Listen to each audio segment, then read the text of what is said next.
All right, so morning everyone. My name is Alejandra Jimenez Rosales, and in the next few minutes I'll be talking to you about one of the projects that I've been doing in my PhD. I work with Dr. Jason Dexter at the Max Planck for Extraterrestrial Physics. And well, some people were mentioning yesterday, but I would properly like to introduce you to Sagittarius A star. So this is Sagittarius A star. Sag A star for bodies is the closest supermassive black hole candidate that we have. And as such, it's a great place where we can study accretion physics, plasma physics, we can test Sgr effects. Sag A star has a mass of around 4 million solar masses, and it's a distance away of around 8 kiloparsecs. And so it holds the biggest apparent size on sky.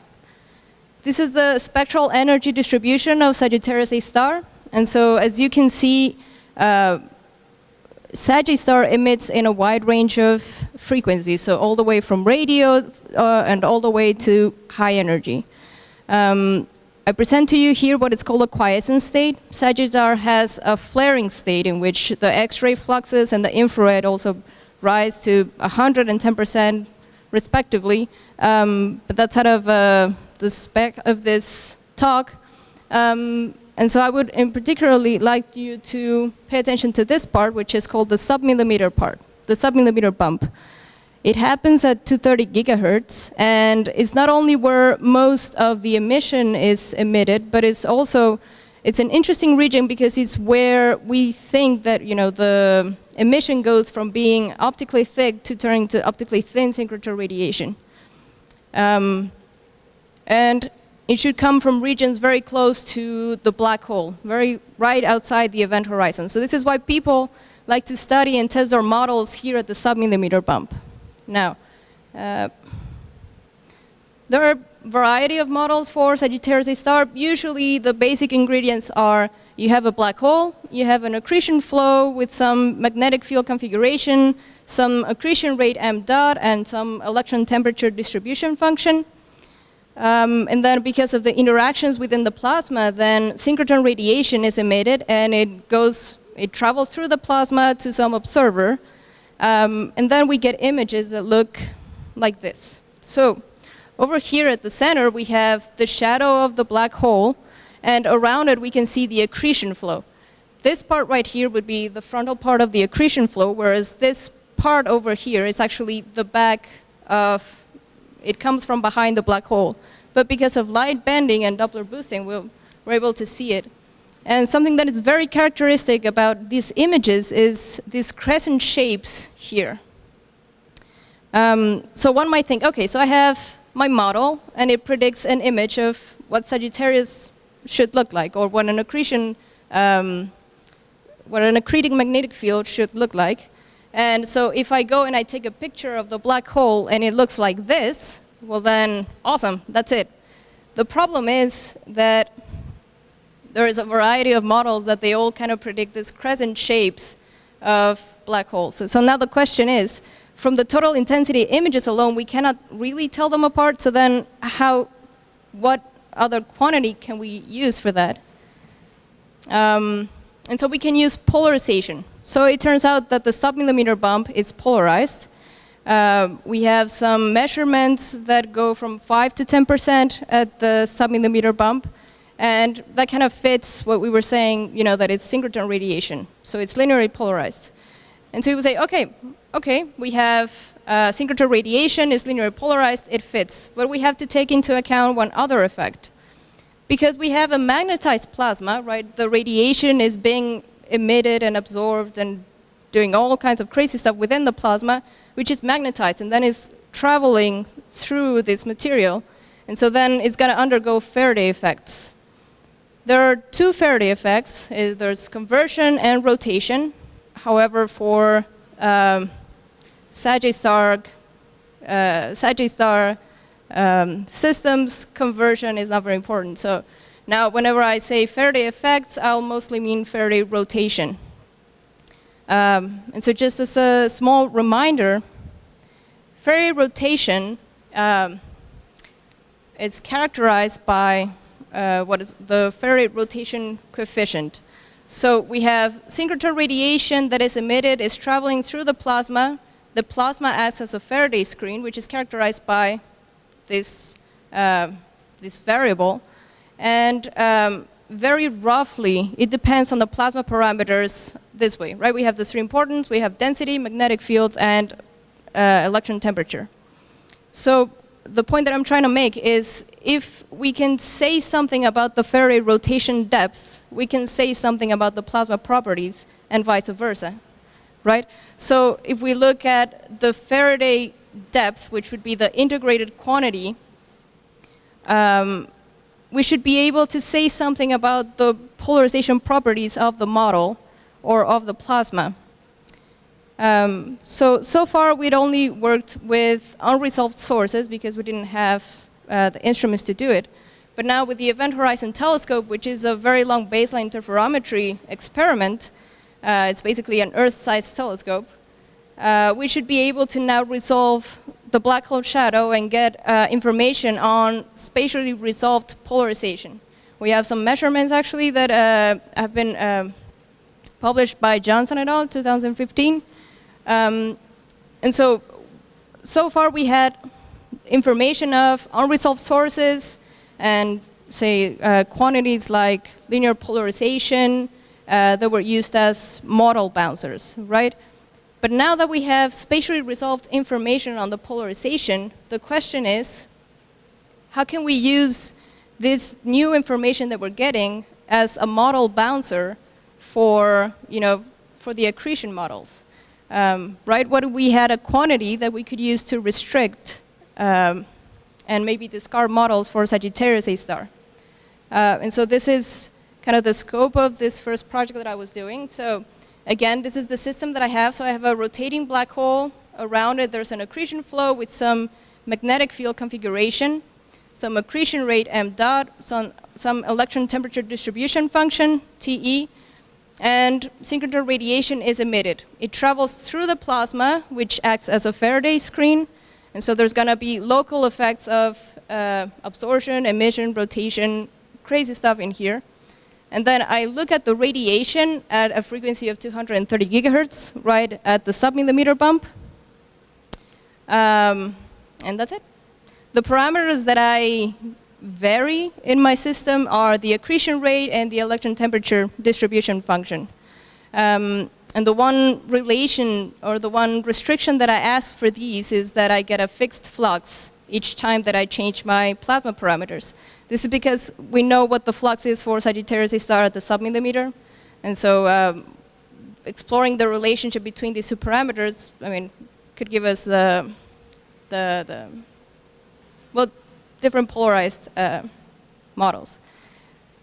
But also, because of these two parameters, sometimes, depending on the choice for them, a jet may become evident, right? So sometimes I may have systems that morphologically appear more disk-like, and some others that appear more jet-like. And so the kind of images that I would get are like this. So again, I have the black hole shadow here, the accretion flow, and then we can ask, okay, so what do the polarized quantities look like? Like the unresolved quantities look like. And so before I keep on going, I'd like to discuss my plot conventions because I'll be using a lot of plots like this. So first of all, each one of the dots that I have here is one of the models that I ran. So it has different plasma parameters, and it means that it also has a different range of Faraday rotation depths, right? I have two colors because I worked with two different fixed fluxes. So I have the yellowish points, which correspond to a flux of 0.3 Janskis, and the bluish points, which are 3 Janskis. And I also have a color gradient. So I was saying before that I have some more disk-like models and some more that look like a jet. So the lighter the shade, the more disk-like the model is, and the darker the shade, the more jet-like the model is. So for this quantity, this is actually what the linear polarization fraction of my images look like. For each one of my models, I would get one of the crescent images, and then I would look at what the polarization looked like. And so this is the behavior that we would expect. So at low Faraday rotation depths, we would get systems that are not very depolarized, right? And so we would have large fractions of linear polarization, whereas as the Faraday rotation increases, then depolarization is introduced and the linear polarization just drops. And we could use this. We have measurements of linear polarization for Sagittarius A, which is between 5 and 10%. So then we could say, okay, so we can go to this plot and then use it to set an upper limit on Faraday rotation, and then set some restrictions on what the plasma parameters would be. And so if we do this, then we say, okay, so our measurements go from 5 to 10%, we could set an upper limit. And so from this model, we could say that this is the Faraday rotation depth. We could say that these models are just too depolarized for, yep. It's the accretion flow around the black hole. The flow itself emits. The source of radiation is the flow itself. Yes. Okay. Yep. Right, so from this it would appear that the more jet-like models are already kind of discarded just from these measurements that we have here. Now, I also said that we now are getting new spatially resolved information about Sagittarius A stars. So what would that look like? So we had images like this, and if on top of this I plot what the polarization looks like at each pixel, then I would get something like this. So the ticks represent, the direction of the ticks represent the angle at which the polarization is pointing, and the length is proportional to the intensity at that pixel, the magnitude of the linear polarization at that pixel. And I mean, it shows kind of what we would expect. In this image in particular, well, let's see, why does it look like this? So the polarization vector is given by B cross K equals E, right? The polarized vector. So over here, this is a toroidal configuration. So over here, we would have a magnetic field that is pointing this way. We have light that is coming out of the screen towards us.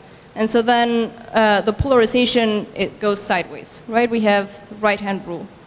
Over here, we have magnetic field that is horizontal in the plane of the image. Horizontal, we have light that is coming towards us, and so now the polarization is pointing upwards. And we can do this all around the black hole, and we can see how it's nicely tracing the magnetic field configuration in this image. However, I kind of cheated a little because this is an image where the Faraday effects are not very strong. And so this is an optically thin model where everything is very nice. But all throughout this talk, I've been saying that Faraday effects mess up this order. So this is an image of what the Faraday effects would do to the polarization. If you look to the background image, which is a total intensity image, we have, again, a crescent image. So again, total intensity images alone did not help us very well tell apart the different models, or at least the particulars of the models. However, the polarization maps do look very different. So the idea now is, okay, so when we have Faraday effects that are weak, we have these kinds of maps which look coherent, look ordered, and over here we have a level of messiness, right? It's scrambled.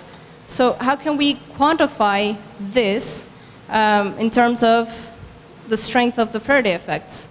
And the quantity that we came up with is what we call the polarized correlation length, which basically meant we compare the map to itself, and then it gives us a scale, a characteristic scale at which the map is changing, right? So a large correlation length would mean that the map is ordered.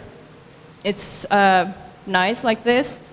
And a very small correlation length would mean that the map is changing very quickly, spatially speaking.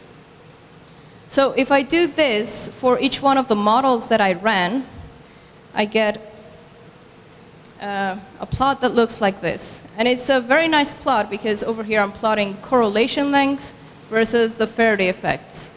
When we have weak Faraday effects, which it would be this part right here, we have large correlation lengths, which means that the maps are ordered and they're only limited by the coherence of the magnetic field direction.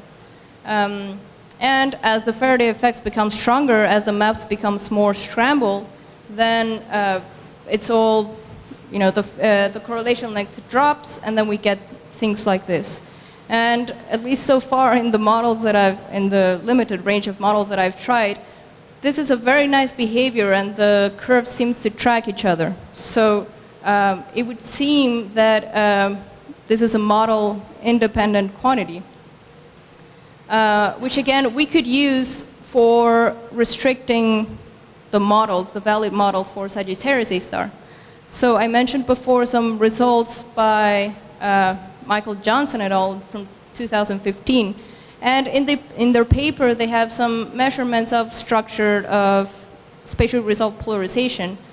And they say that, okay, so if the source were a Gaussian, then a model that would kind of fit best what the observations say would be one where prescribed polarization distribution with some prescribed coherence length of around 12 would be the best one.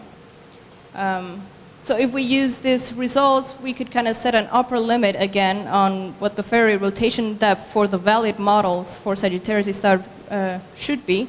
And it's around 1, which kind of fits what a more qualitative argument done by Eric Agel and other people some time ago. And so this is basically the idea that I wanted you to take home. And so yeah, so this is my conclusions. I mean, Sagittarius A star is important for studying plasma physics, accretion physics, Sgr, and polarization is essential in telling apart the models. And now with the correlation length, we can now use this new spatially resolved information that we're getting from the EHT to, you know, quantify this difference in the models. And so far, it looks like the jet models are a bit too messy for Sag A star. Thank you.